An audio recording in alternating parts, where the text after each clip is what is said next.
നമ്മളിടയ്ക്ക് ന്യൂസിൽ കാണാറുണ്ടല്ലോ, നമ്മുടെ ഗൂഗിളിൽ നിന്നും അല്ലെങ്കിൽ ഫേസ്ബുക്കിൽ നിന്നും ഇത്ര ലക്ഷം ഡേറ്റാസ് ചോർന്നു. അപ്പോൾ അത് ഹാക്ക് ചെയ്തവർ എന്തിനാണ് അത് ചെയ്തത്? അവർക്ക് ഇതുപോലുള്ള റോ ഡേറ്റ കിട്ടിക്കഴിഞ്ഞാൽ അവർക്ക് എന്തെങ്കിലും ഉപയോഗമുണ്ട്? അല്ലെങ്കിൽ നമ്മൾ ചെറുപ്പം തൊട്ട് കേൾക്കുന്നതാണ് വാട്സപ്പിലെ മെസ്സേജ്, അല്ലെങ്കിൽ നമ്മൾ സോഷ്യൽ മീഡിയയിൽ അയക്കുന്ന ഷെയർ ചെയ്യുന്ന മെസ്സേജുകൾ എൻഡ് ടു എൻഡ് എൻക്രിപ്റ്റഡ് ആണ്. എൻക്രിപ്ഷൻ എന്താണെന്നൊക്കെ നമുക്കറിയാം.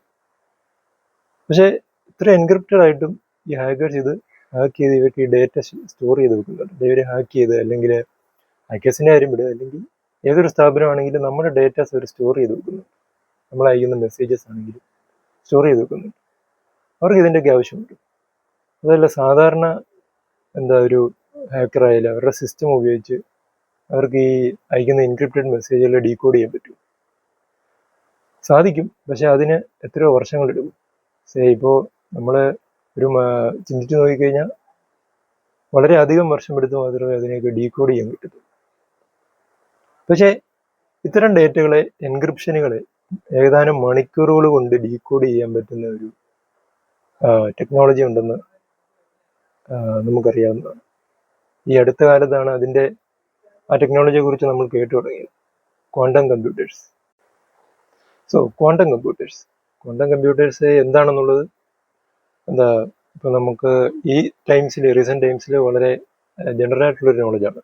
അതായത് ക്വാണ്ടം ഫിസിക്സ് പ്രമാണിച്ച് പ്രവർത്തിക്കുന്ന ഒരു ടെക്നോളജി, കമ്പ്യൂട്ടറാണ്. ഓക്കെ, അപ്പം ക്വാണ്ടം കമ്പ്യൂട്ടേഴ്സ് വർക്ക് ചെയ്യുന്നത് ക്യൂബിറ്റ്സിലാണ്. നമ്മുടെ നോർമൽ ആയിട്ടുള്ള, അല്ലെങ്കിൽ നമ്മുടെ ക്ലാസിക്കൽ കമ്പ്യൂട്ടേഴ്സ് ബിറ്റ്സിലാണ് വർക്ക് ചെയ്യുന്നത്. 0, 1 അങ്ങനെ പ്രവർത്തിക്കുന്നു. അല്ലെങ്കിൽ ക്വാണ്ടം കമ്പ്യൂട്ടേഴ്സ് ക്യൂബിറ്റ്സിലാണ് വർക്ക് ചെയ്യുന്നത്.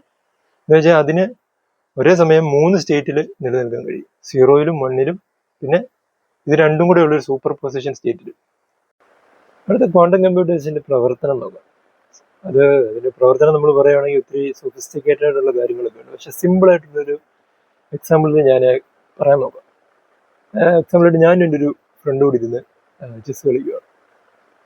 അപ്പം അവൻ ചെയ്യാവുന്ന ഓരോ മൂവ്സ് ഞാൻ ചിന്തിക്കുകയാണ്. 1 by 1 ആയിട്ട് ഞാൻ ചിന്തിക്കുകയാണ്. അതായത് നൈറ്റ് കിൽസ് ദ കിങ്, പിന്നെ റൂക്ക് കിൽസ് ദ കിങ്, അല്ലെങ്കിൽ ക്വീൻ കിൽസ് ദ കിങ്, അങ്ങനെ ഞാൻ ചിന്തിക്കുകയാണ്. അങ്ങനെ ചിന്തിച്ചിട്ട് ഞാനൊരു മൂവ് ചെയ്യാൻ വേണ്ടി പോവാണ്.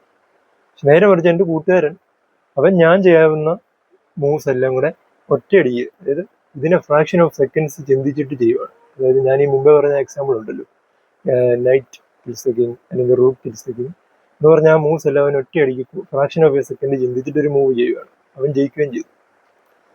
അപ്പോൾ ഇതുപോലെ തന്നെയാണ് ക്വാണ്ടം കമ്പ്യൂട്ടേഴ്സ് വർക്ക് ചെയ്യുന്നത്. അപ്പോൾ ഞാൻ തുടക്കത്തിൽ പറഞ്ഞ പോലെ ക്വാണ്ടം കമ്പ്യൂട്ടേഴ്സ് ക്യൂബിറ്റ്സ് വെച്ച് വർക്ക് ചെയ്യുന്നതുകൊണ്ട് തന്നെ അവർക്ക് പ്രോസസ്സിങ് സ്പീഡ് കൂടുതലായിരിക്കും. ഒരേ സമയം 3 സ്റ്റേറ്റിൽ അവർക്ക് പ്രോസസ്സ് ചെയ്യാൻ സാധിക്കും. അപ്പോൾ ഈ എക്സാമ്പിൾ, അല്ലെങ്കിൽ ഈ കാര്യം കൊണ്ടാണ് ഞാൻ ആദ്യം പറഞ്ഞ ഹാക്കേഴ്സ് അല്ലെങ്കിൽ ഓർഗനൈസേഷൻസ് നമ്മുടെ ഡേറ്റാസ് കളക്ട് ചെയ്ത് വെക്കുന്നത്. അപ്പോൾ എന്തെങ്കിലും ഒരു ദിവസം അവർക്ക് ഈ ഒരു ടെക്നോളജി, ക്വാണ്ടം കമ്പ്യൂട്ടർ എന്നൊരു ടെക്നോളജി കിട്ടിക്കഴിഞ്ഞാൽ അവർക്കത് യൂസ്ഫുൾ ആണ്. എന്ന് പറഞ്ഞാൽ ഇതുപോലെയുള്ള എൻക്രിപ്റ്റഡ് ആയിട്ടുള്ള കാര്യങ്ങളൊക്കെ അവർക്ക് ഡീകോഡ് ചെയ്യാൻ വേണ്ടി സാധിക്കും. പിന്നെ ക്വാണ്ടം കമ്പ്യൂട്ടേഴ്സും അല്ലെങ്കിൽ നമ്മുടെ ക്ലാസിക്കൽ കമ്പ്യൂട്ടേഴ്സും തമ്മിൽ ഒത്തിരി വ്യത്യാസം ഉണ്ടെങ്കിലും അവർക്ക് കോമൺ ആയിട്ട് ചില കാര്യങ്ങളുണ്ട്. അതിൻ്റെ സർക്യൂട്ട്സ്, ചിപ്പ്, അല്ലെങ്കിൽ ലോജിക് ഗേറ്റ്സ്, അതൊക്കെ കോമൺ ആണ്. നമ്മൾ ആദ്യം പറഞ്ഞു ക്വാണ്ടം കമ്പ്യൂട്ടേഴ്സ് സൂപ്പർ പൊസിഷനിലാണ് വർക്ക് ചെയ്യുന്നത്. അപ്പം എന്താണ് ഈ സൂപ്പർ പൊസിഷൻ? ക്വാണ്ടം മെക്കാനിക്സിലെ ഒരു ഷ്രോഡിഞ്ചർ ക്യാറ്റ് എക്സ്പെരിമെന്റ് എന്ന് പറയുന്ന ഒരു എക്സ്പെരിമെന്റ് ഉണ്ട്. നമ്മളത് കേട്ടിട്ടുണ്ട്, അതിൻ്റെ പല വീഡിയോസൊക്കെ നമ്മൾ കണ്ടിട്ടുണ്ട്. പക്ഷെ അത് ഞാൻ വീണ്ടും വിശദീകരിക്കുന്നില്ല.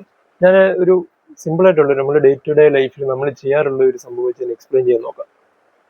എന്നുവെച്ചാൽ ഞാനൊരു കോയിൻ ഫ്ലിപ്പ് ചെയ്യുന്നു. ഞാൻ എൻ്റെ ഒരു ഫ്രണ്ടോടെ ഒന്ന് കോയിൻ ഫ്ലിപ്പ് ചെയ്യുന്നു. കോയിൻ ഫ്ലിപ്പ് ചെയ്യുമ്പോൾ അത് ഏതർ ഹെഡ്സ് അല്ലെങ്കിൽ ടെയിൽസ് ആണ് അല്ലേ.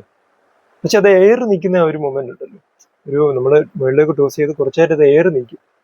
ആ നിൽക്കുന്ന ആ സ്റ്റേറ്റിൽ അത് ഏതർ ഹെഡ്സ് ആവും അല്ലെങ്കിൽ ടെയിൽസ് ആവും. ഒരേ സമയം അത് ഹെഡ്സും ആണ് ടെയിൽസും ആണ്.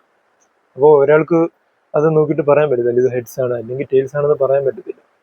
ഇത് ഹെഡ്സും ആണ് അല്ലെങ്കിൽ ടെയിൽസും ആണ്. സൂപ്പർ പൊസിഷൻ സ്റ്റേറ്റ് എന്ന് പറയുന്നത്. പിന്നെ ക്വാണ്ടം കമ്പ്യൂട്ടേഴ്സിനെ കുറിച്ച് ആപ്ലിക്കേഷൻ പറയാം. ആപ്ലിക്കേഷൻസിൽ ഏറ്റവും കൂടുതൽ ക്വാണ്ടം കമ്പ്യൂട്ടേഴ്സ് കൊണ്ട് എന്താ കോംപ്ലിമെന്റ് അല്ലെങ്കിൽ അവർക്ക് ഏറ്റവും കൂടുതൽ ബൂമിങ് കിട്ടാൻ പോകുന്നത് AI തന്നെയായിരിക്കും. കാരണം AI മോഡൽസിനെ ട്രെയിൻ ചെയ്യാനായിട്ട് ക്വാണ്ടം കമ്പ്യൂട്ടേഴ്സ് ഉപയോഗിക്കുകയാണെങ്കിൽ വളരെ വേഗം തന്നെ കാര്യങ്ങൾ ചെയ്യാൻ കഴിയും. ഓക്കെ, പിന്നുള്ളതാണ് ഡ്രഗ് ഡിസ്കവറി. അത് വരുമ്പോൾ നമുക്ക് അറിയാം, നമ്മൾ ഓരോ ഓരോ രോഗത്തിനെതിരെ മരുന്ന് വളരെ കാലം കൊണ്ട് റിസർച്ചിലൂടെയാണ് ചെയ്യുന്നത്.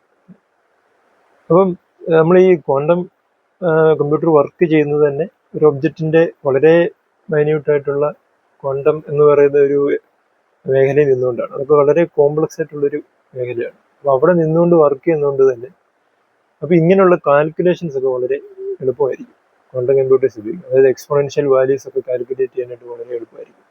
ഈ ഒരു സെയിം രീതി തന്നെ മെറ്റലർജി എന്ന് പറയുന്ന മേഖലയിലും ബൂമിങ് ഉണ്ടാവും. കാരണം ഒരു നേച്ചറിന്റെ സിമുലേഷൻ ചെയ്തു കഴിഞ്ഞാൽ പുതിയ പുതിയ മെറ്റീരിയൽസിനെ കണ്ടുപിടിക്കാനും ഒക്കെ ഹെൽപ്ഫുൾ. പിന്നെ നമ്മൾ വീഡിയോയുടെ ആദ്യം പറഞ്ഞ പോലെ ഈ ഹാക്കർമാര് നമ്മുടെ ഡേറ്റാസ് ചോർത്തുന്നു എന്നൊക്കെ പറഞ്ഞത്, അത് ഞാൻ ഇത് എക്സ്പ്ലെയിൻ ചെയ്യാൻ വേണ്ടി പറഞ്ഞതാണ്. പക്ഷെ ആ ഒരു കാര്യം പരിഹരിക്കാനാണ് ക്വാണ്ടം ക്രിപ്റ്റോഗ്രഫി എന്ന് പറയുന്ന ഒരു മേഖല കൂടെ ഡെവലപ്പ് ചെയ്യാൻ നോക്കുന്നുണ്ട്. അത് ഒരു ഡെവലപ്പ് ചെയ്യുന്നേ ഉള്ളൂ. അതിനെപ്പറ്റി പല പേപ്പേഴ്സും കാര്യങ്ങളും ഒക്കെ വന്നിട്ടുണ്ട്. അതൊക്കെ നമ്മുടെ വിക്കിപീഡിയയിൽ അവൈലബിൾ ആണ്.